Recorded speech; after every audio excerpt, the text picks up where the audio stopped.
உலகமெங்கும் இருக்கின்ற இயேசுவின் அடியவர்களுக்கு வணக்கம், வாழ்த்துக்கள். சமீபத்தில் ஒரு வீடியோ பார்த்தேன்.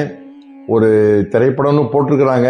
பைபிளில் அதிகாரமும் தெரியல, வசனமும் தெரியல அப்படின்னு ஒரு தலைப்பில் ஒரு வீடியோ வந்தது. சமீபத்தில் நான் 2-3 நாளைக்கு முன்னாடி பார்த்தேன். அதில் இயேசுவின் அடியவர்களாக ஒரு சிலர் என்ன பண்ணுறாங்க, ஒரு கடைக்குள்ளே போய் நாங்கள் பாவிகள், நீங்களாம் பாவிகள், உங்களை ரசிகருக்கு வந்திருக்கிறோம் அப்படின்னு ஒருத்தர் சொல்கிறாரு. அங்கே கடைக்காரர் ஒருத்தர், இங்கே பொங்கல் இருக்குது, எல்லாம் ஸ்நாக்ஸ்லாம் இருக்குது, வடை இருக்குது, இட்லி இருக்குது, உங்களுக்கு என்ன வேணும்? இல்லை எங்களுக்கு நீங்கள் தான் வேணும் அப்படின்னு சொல்லிட்டு ஒரு மதத்தை பரப்புற மாதிரி ஒரு காட்சி. அது ஒருவேளை இயேசு வழி இறை நம்பிக்கை அறியாதவர்கள் அல்லது பொதுவாகவே கிறிஸ்தவ மதம் என்ற விதத்தில் இயேசுவை புரிந்து கொண்ட ஒரு சில நண்பர்கள் அப்படிப்பட்ட ஒரு காரியத்தை அதை பண்ணியிருக்காங்க. இது நடக்கிறது உண்மைதான். ஏன்னா நிறைய பேர் இயேசுவை பற்றி வீதி வீதியாக போய் சொல்லுவது, ஊராக போய் சொல்லுவது, ஏன் இப்படி அதை செய்யணுமா என்று பல பேருக்கு பல கேள்விகள் இருக்கும் இல்லைங்களா?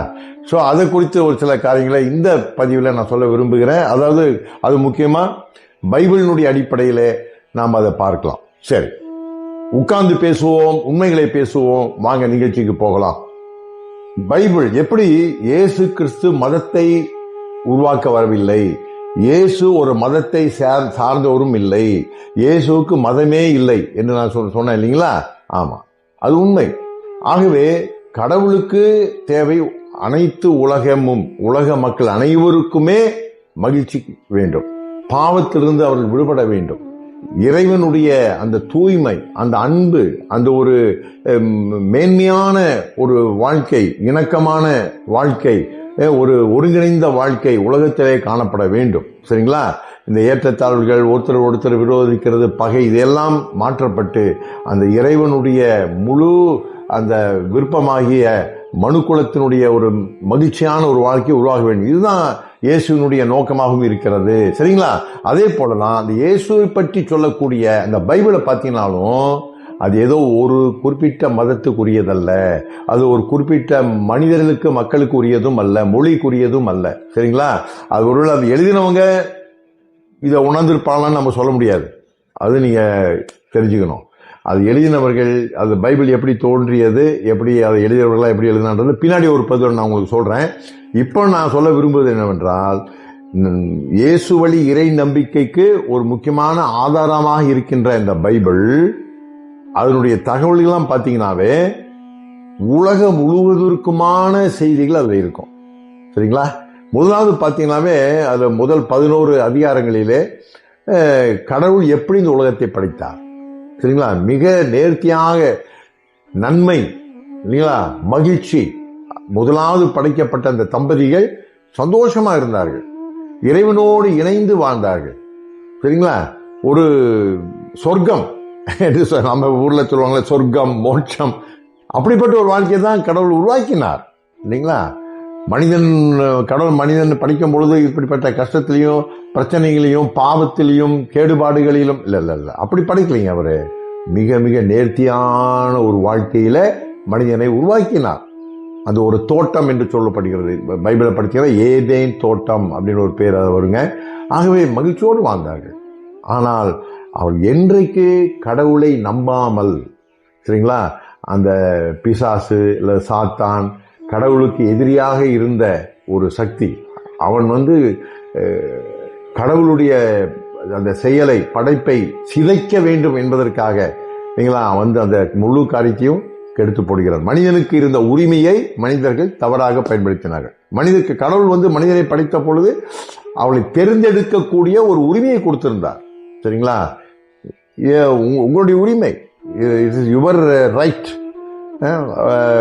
எது சரி எது தவறு, இன்னைக்கு அதே தான். இன்னைக்கு மனிதர்களுக்கு அந்த உரிமை உண்டு. இயேசு கிறிஸ்து பற்றி சொல்லும் பொழுது சொல்லுவதுதான், அவ்வளவுதான் சொல்லுகிறோம். ஏன்னா இது நாங்கள் பெற்ற இன்பம் பெருகை வையகம். ஆனால் அதை கொள்ளாததும் அல்லது மறுப்பதும் அதை ஒதுக்குவதும் அவருடைய விருப்பம் தான். அதை யாரையும் கட்டாயப்படுத்த முடியாது. சரிங்களா? ஆகவே இப்படிதான் அந்த முதல் மனிதர்கள், அந்த ஆணும் பெண்ணும், ஆதாம் ஏவாள் என்று சொல்லுகிறோம் இல்லைங்களா, இறைவனை விட்டு பிரிந்தார்கள். ஸோ அதிலிருந்து உலகம் அவளுடைய சந்ததியாக உலகமெங்கும் மக்கள் பரவினார்கள். இதெல்லாம் நம்ம பார்க்கிறோம். ஆகவே உலகத்தை பற்றி தான் இந்த பைபிளே ஆரம்பிக்கிறது. ஏதோ குறிப்பிட்ட ஒரு இனத்தை பற்றியோ அல்லது குறிப்பிட்ட நாட்டில் ஒரு குறிப்பிட்ட இடத்துல ஒரு அரசரோ அல்லது ஒரு மொழி பேசுபவர்களோ ஒரு இனமோ இல்லை, அப்படி எதுவும் இல்லைங்க. உலகத்தினுடைய ஆரம்பமாகத்தான் பைபிளே ஆரம்பிக்கிறது. ரைட்டுங்களா? ஒன்று. இரண்டாவது, பைபிளுடைய பல பகுதிகள் நீங்க படிக்கும்போது பார்த்தீங்கன்னா, அந்த கடவுள் அனைத்து நாடுகளிலும் செயல்பட்ட காரியத்தை எல்லாம் நம்ம அதில் பார்க்கலாம். எகிப்தை பற்றி அதில் இருக்கிறது, அப்புறம் பாபிலோனை பற்றி இருக்கிறது, அப்புறம் அசீரியர்களை பற்றி நீங்க அதில் போடப்பட்டிருக்கிறது. எப்படி இந்த உலகத்தில் கிரேக்க சாம்ராஜ்யம் வந்த பொழுது அது கொஞ்சம் அதில் குறிப்பிடவில்லை. ஆனால் இயேசு நாட்டிலே ரோம சாம்ராஜ்யம் இருந்தது. சரிங்களா? ரோமர்களுடைய ஆட்சி கீழே தான் அந்த நாட்களிலே அந்த மத்திய தரைக்கடல் பகுதியும் சரி, யூதர்கள் வாழ்ந்த பாலஸ்தீனாவும் சரி, அது அவர்கள் ரோமருடைய ஆட்சிக்குள்ளதான் வந்திருந்தது. இப்படி பல பேரரசுகளை பற்றியும் நீங்க பைபிள் படிக்கலாம். சரிங்களா? ஆகவே கடவுள் அனைத்து ஆட்சிகளையும் அனைத்து மக்களையும் உள்ளடக்கின ஒரு அக்கறை உள்ள கடவுளாக அங்கு காணப்படுகிறார். சரிங்களா? எல்லாத்துக்கும் மேலாக நீங்க பாத்தீங்கன்னா, இயேசு கிறிஸ்து தன்னுடைய சீடர்களை கடைசியாக அனுப்பும் பொழுது, கடைசியாக அவர் விண்ணுலகிற்கு சென்ற பொழுது, தன்னுடைய சீடர்கள் தன்னோடு இருந்த மக்களை பார்த்து என்ன சொல்றாருன்னா, நீங்க போய் இந்த நம்பிக்கையின் செய்தியை உலகமெங்கும் பரப்புங்கள். இந்த நம்பிக்கையின் செய்தி என்ன? நம்பிக்கையின் செய்தி? மனிதர்களே, நீ இந்த உலகத்துல பாடுகள், வேதனை, நோய் அல்லது பாவ தீமை, மனிதர்களுக்குள்ளான காணப்படுகின்ற சண்டைகள், ஒருவரை ஒருவர் அழித்தல், இல்லைங்களா, கொடுமைகள், பயப்படாதீங்க. இதுக்கெல்லாமே இறைவன் ஒரு தீர்வு வைத்திருக்கிறார். இறைவனே மனிதனாக வந்து நல்வழிகளை காண்பித்திருக்கிறார். அவர் இன்றும் அதிகாரம் உள்ளவராக இருக்கின்றார். நீங்கள் பார்க்கின்ற தீமைகளும் அசுத்தங்களும் கொடிய காரியங்களும் பகைகளும் விரோதங்களும் என்னைக்கு நிற்காது. இதுக்கெல்லாம் ஒரு முடிவு உண்டு. முதலாவது, நீங்கள் அப்படிப்பட்ட நிலையிலிருந்து மனம் திரும்பி இயேசுவிடம் வாருங்கள். அதுதான் அவர் சொன்ன செய்தி. அதுதான், இயேசுவிடம் உங்களுடைய நம்பிக்கை வையுங்கள். மற்றபடி உங்களுடைய கலாச்சார மாற்றமோ உங்களுடைய நடை உடை பாவனை மாற்றமோ எதுவும், அந்தந்த கலாச்சாரம் உலகத்தில் இருக்கிற அனைத்து மக்களுக்குமே அனைத்து மொழிகள் இருக்கிறது, அவங்களுடைய நடை உடை பாவனைகள், சாப்பாடு, பல வித்தியாசங்கள் இருக்கிறது. கடவுள் அதை எதுவுமே தொடல. அவர் இதெல்லாம் கடவுள் தான் ஏற்படுத்தி இருக்கிறார் என்று பவுல் அடிகளார் என்று சொல்லக்கூடிய ஒரு பெரிய ஒரு சிந்தனையாளர், இயேசுவினுடைய ஒரு அடியவர் எழுதுகிறார். எல்லாம் கடவுள் தான் உருவாக்கினார். வித்தியாசமான நாடுகள், எல்லைகள், அவர்களுடைய இயற்கை வளங்கள், கால பருவநிலைகள், அதற்கேற்ற விதத்தில் அவருடைய வாழ்க்கை முறைகள், வாழ்வியல்கள் எல்லாம் கடவுள் ஏற்படுத்தியிருக்கிறார். யாரையும் இந்த விஷயத்துல மாற்ற முடியாதுங்க. அதுதான் அவங்களுக்கு உரியதுதான். ஆனால் ஒன்று மாற்றலாம், அவளுக்குள்ள இருக்கின்ற அந்த ஒரு அவநம்பிக்கை. என்னடா இப்படி ஒரு உலக வாழ்க்கையா, இப்படி ஒரு பிரச்சனை, கஷ்டம் நிறைந்த, விரோதம், பகை நிறைந்த, பாவக்கேடு நிறைந்த வாழ்க்கையா என்ற இந்த அவநம்பிக்கைக்கு இயேசு கிறிஸ்து தீர்வு கொடுக்கிறார்.